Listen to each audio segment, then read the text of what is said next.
The 15 words that you must know. If you know these 15 words, you can speak fluent English. And once you know them, you're able to speak them. Your English is amazing, so practice all these 15 words with me now. I have a homework for all of you. Hello, everybody. How are you all? Hope you're doing great. So, welcome back to another session of learning English, improving your English, and speaking skills. Well, today's lesson is going to be another awesome lesson, because today I'm going to tell you about these 15 words that you must know to speak fluent English. So, if you know these words, if you know them, your English will become amazing, and you will be able to speak fluent English. Why? Because we need words to speak in English. Now, today I have included such words which are used in a lot of spoken English. These words are not just words that you learn for written English or highly formal English. No, these words are a part of your advanced English, yet they are used in everyday conversations and are used a lot in day-to-day life. So, these words will make you speak fluent English. Are you all ready for this? I'm Liba, your certified English language teacher, computer certified by the University of Cambridge, UK. And before beginning, please subscribe to the channel so that you can get all the lessons that I post for you on this channel. Please like the video and share it with your friends too. Okay, now coming back to today's lesson, let's get started with these awesome 15 words. 15 essential words that you must know, and if you know them, your English will become amazing, and you will speak fluent English. So let us begin with all the 15 words. Let's get started. Word number 1. Listen carefully, everybody. It's rosy. Now you must think rosy is a very easy word. That's kind of a shade of a color, the pinkish shade, pinkish hue. Well, that's true. That is true. But do you know rosy has another meaning? Let me tell you with a sentence, because we are going to learn everything with context. The purpose of today's lesson is to learn this vocabulary with context, because only then you'll be able to speak it. The sentence is, the prospect to sign this deal seems rosy. That means, if a situation is rosy, if something is rosy, it means it's indicating success or happiness, something that is going to be hopeful in a positive way. So, a rosy situation means a successful situation, a situation that will bring success, happiness, full of promises, a promising situation. Rosy is a very positive word, and it is used to describe a positive situation. So, if a situation is positive, you say that's a rosy situation. Or you can also say that you felt rosy, right? You can also describe it as a feeling, but most of the time, this is described as a situation. For example, another example sentence could be, the financial condition of the company is rosy. We got a rosy opportunity to go and watch the match. Our day was rosy as we went out for a movie. So, rosy. Okay, so now it's your turn. You have to make sentences on your own. Till then, let's move on to the next word. Now, word number 2. Listen carefully. First, it's contemplate. Contemplate. You can repeat. Now, repeat. Contemplate. Contemplate. Let's look at the sentence first. He contemplated the situation before giving any answer. He contemplated the situation before giving any answer. So, Contemplate is basically to think about something.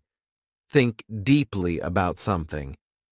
So, thinking for a very long time or thinking too deeply about something is contemplate, right?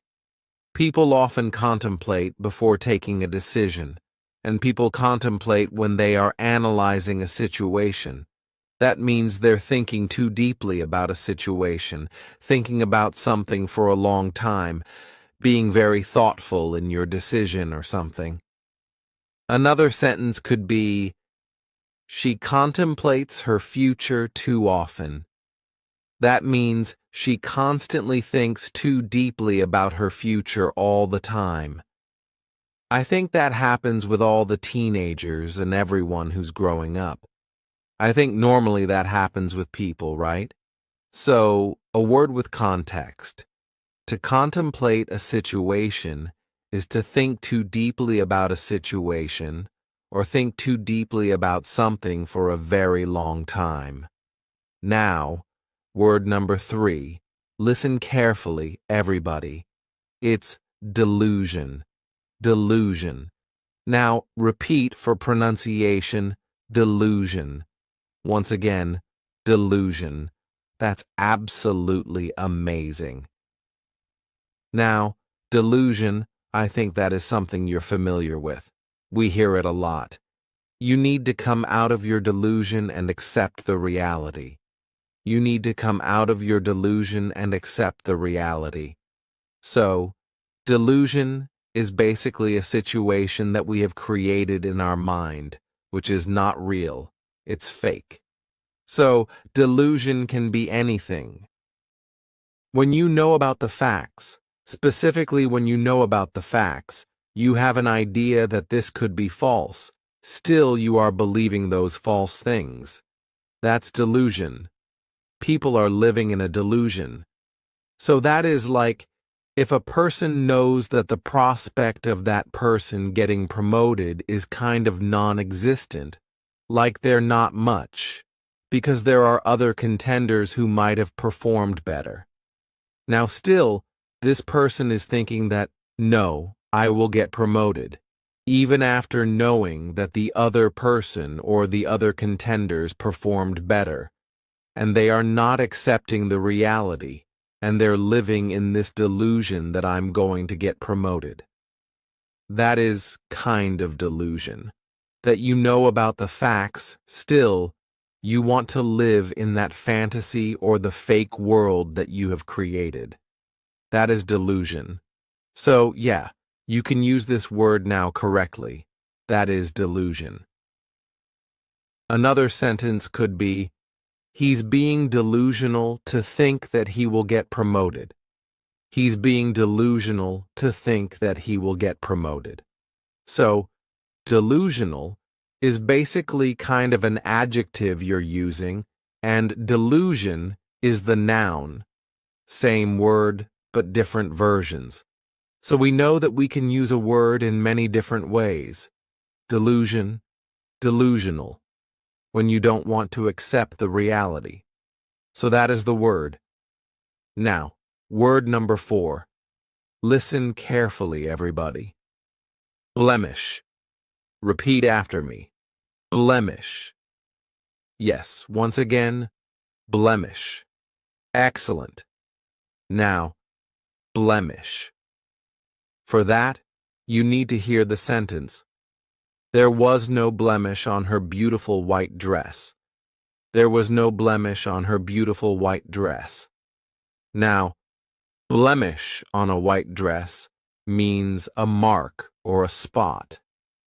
So, blemish is basically to spoil an appearance by a spot, or a mark that spoils the appearance of something. So a blemish can be the spot of an ink on the white dress. It can be the spot of something that you eat, or it might have fallen down. So, there was no blemish on her beautiful white dress means it was not spoiled, without any mark, without any spot. So, blemish is like a spot in the appearance. Blemish is also used for situations. For example, a particular situation is spoiled by a particular action. You can say it's blemished. That means everything was so good, everything was going so well, then something happened, and that was a blemish in the whole event or the whole situation. For example, everything is going good. You might be taking a decision for a project, and suddenly one of the team members who is performing really well and giving ideas is changed and replaced by somebody else. So, you still have the project, everything is doing well, but because that one person was replaced, you were not able to meet the deadline because that person took a little bit of time to get adjusted to this particular project. That means the changing of the team member was a blemish, as the team missed the due date for the project. So, that is how you're forming the sentences for the word blemish. So, it's a word that you can use anytime you want to refer to a situation. Or, yeah, if you want to talk about the appearance, the clothes, yeah, use the word blemish. Word number 5. Listen carefully, everybody, and that is fiasco. Fiasco. Now, fiasco. This word is kind of popular these days. When you speak English, you'll hear it a lot in spoken English. Repeat after me, fiasco. F-I-A-S-C-O. Okay, what is the meaning of fiasco? Let's listen to the sentence first. The whole meeting ended up in a fiasco. The whole meeting ended up in a fiasco. So, fiasco is basically a kind of disaster. Not a natural disaster, obviously, but a disaster means kind of a very bad situation. Something that is ending up in a bad situation or not as expected. You can say it's kind of a mess. You know when you want to say that this situation is such a mess that you're not able to understand what is happening or what happened, and it's a complete failure, as you can see. So, the whole meeting ended up in a fiasco, maybe because people were not able to take a decision. There were so many conflicting ideas that the meeting ended up in an argument, and yeah, no result. That means it's a fiasco, right? A complete failure, a disaster of a situation. So, it's used a lot in business English. It's used a lot to describe a situation, anything that is happening. And yeah, if you want to describe it, use the word fiasco. Fiasco is always used in reference to a situation, a particular happening. Another example could be, the party turned into a fiasco because two people started arguing. The party turned into a fiasco because two people started arguing. So, fiasco is like, yeah, everything was going great, and then suddenly everything went downhill. Everything was a mess. So, fiasco. Next word. Word number 6. Listen carefully, everybody. It's an easy word. Root. Root. Now, root is very easy. It's simple. Root is basically the base of any plant, right? The long roots that go inside the land, the soil, and that helps a plant grow. Yeah, that is the meaning of root. But root has another meaning in conversational English. Root also means the cause of something, specifically the cause of any problematic situation, the cause of any problem, why something is happening. And there is also a particular phrase known as root cause. So, root is basically when you want to find out what has actually led to a particular situation, the beginning of something, where everything began from What was the cause, the reason, that is root. For example, we need to find the root cause of the delay immediately. Let's organize a meeting to discuss the root of this particular issue. So, root of the issue means the cause of the issue, what is basically causing this particular issue. Root cause is a phrase that we use a lot, and root means the base or the cause of a particular issue, situation, or problem. Word number 7. Listen carefully, everybody. Word number 7 is exaggerate. Exaggerate. Now, repeat after me. Exaggerate. Exaggerate. Remember, there is a double G in the spelling, but we do not say G, right? Exaggerate. Exaggerate. Excellent. Now, what is exaggerate? Do not exaggerate the situation by adding unnecessary details. Do not exaggerate the situation by adding unnecessary details. Sales exaggerate. So, exaggerate is basically to make it seem larger than reality, kind of magnify the thing. For example, you bought something, and you're going to exaggerate the price of that particular thing. I bought it for this and that. I bought it from here and that. So that is kind of exaggerating the thing. You get to attend an event, and you tell details about it that were not true, and you're exaggerating. That means you're adding something which is more than what the event was. That means you're exaggerating. You're making it seem larger than the reality, in reality, what it was. For example, a very basic example could be that you stayed in a 3-star hotel on your vacation and you made it sound like a 5-star hotel. Or you're telling everybody that you stayed in a 5-star hotel. It's like exaggerating the thing, kind of exaggerating things.